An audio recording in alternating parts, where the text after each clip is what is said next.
Good evening students. तो हम लोग पिछली कक्षा में अभी अध्ययन कर रहे थे न्यूक्लिक अम्ल के बारे में, जिसके बारे में हम लोग काफ़ी चर्चा किए थे। मेन रूप से न्यूक्लिक अम्ल आया कहाँ से, जिसके बारे में हमने बताया था कि केंद्रक से यह प्राप्त किया गया, जो कि क्रोमैटिन धागे के रूप में प्राप्त किया गया। इनमें जो संगठक स्तर होता है वह बताया गया कि यहाँ पर पेंटोज शर्करा होता है, जो डीएनए केस में डीऑक्सीराइबोज शर्करा बताया गया था, और आरएनए केस में राइबोज शर्करा बताया गया था। इसके बाद फास्फोरिक एसिड, जिसको फास्फेट भी कह सकते हैं, और नेक्स्ट बताया गया था नाइट्रोजनी समाक्षार, जिसमें नाइट्रोजन क्षारक में हमने बताया था कि यहाँ प्यूरिन और पिरिमिडिन होता है। प्यूरिन में एजी और पिरिमिडिन में टीसीयू होता है। तो जस्ट हम लोग उसके आगे देखते हैं कि पहली बात तो आप लोग जानते हैं कि डीएनए की खोज, डीएनए खोज के लिए बहुत से मत आते हैं, जबकि यह निश्चित है कि डीएनए की खोज किया था फ्रेडरिक मीसर ने। फ्रेडरिक मीसर ने 1989 ईस्वी में किया था।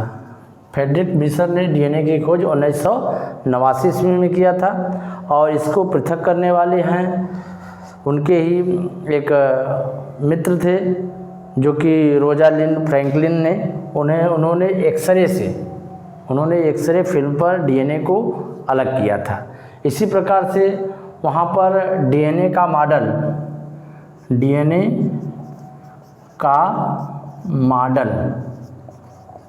मॉडल जिसको द्विकुंडलिनी मॉडल कहा जाता है। क्या कहा जाता है? द्विकुंडलिनी मॉडल कहा जाता है, जिसको प्रस्तुत किया था वाटसन और क्रिक ने। वाटसन एवं क्रिक ने 1953 ईस्वी में प्रस्तुत किया था। तो आप लोग समझ सकते हैं कि डीएनए खोज कौन किया था? फ्रेडरिक मीसर ने 1989 में। जबकि डीएनए का मॉडल, जिस मॉडल को आप लोग कुछ इस तरह से रस्सी के ऐंठन की भांति संरचना देखते हैं, इसको प्रस्तुत करने वाले हैं वाटसन एवं क्रिक ने, जिनका पूरा नाम फ्रांसिस क्रिक और रोजालिंड फ्रैंकलिन नाम है।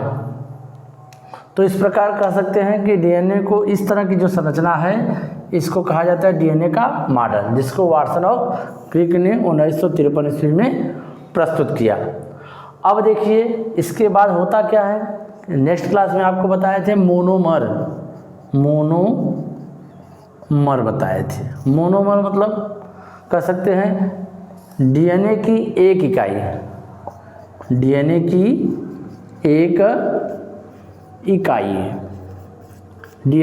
इकाई, जिसमें क्या क्या पाया गया था? फास्फेट, शुगर और एक नाइट्रोजनी समाक्षार। यह मिलकर डीएनए की एक इकाई का निर्माण करते हैं। इस तरह से एक एक इकाई मिलकर पॉलीन्यूक्लियोटाइड श्रृंखला का निर्माण कर लेते हैं। यही पॉलीन्यूक्लियोटाइड श्रृंखला जो होती है, वह दोनों श्रृंखलाएं एक साथ मिलकर डीएनए की कुछ इस तरह की संरचना का निर्माण करते हैं। जैसा कि आप देख सकते हैं पी यस फिर पी फिर यस, इस तरह से जुड़े होते हैं। जहाँ पर शुगर पाया जाता है, पेंटोज शर्करा, प्रत्येक पेंटोज शर्करा से एक एक नाइट्रोजनी क्षारक मिले होते हैं। देख रहे हैं आप लोग इस तरह से। फिर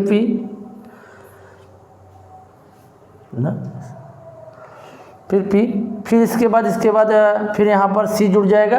इस तरह से श्रृंखला बनती है। उसी प्रकार से सामने भी होगा, पी यस, सामने यस हो जाता है, जहाँ पर ए डबल बॉन्ड टी के साथ।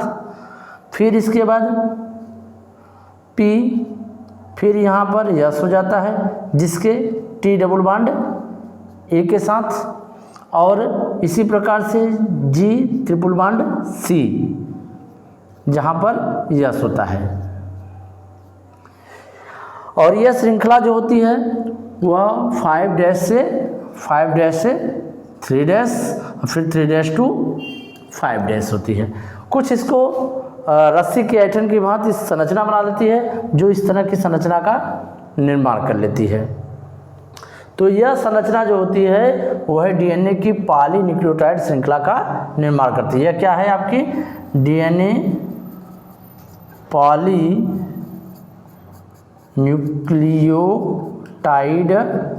चेन कहा जाता है।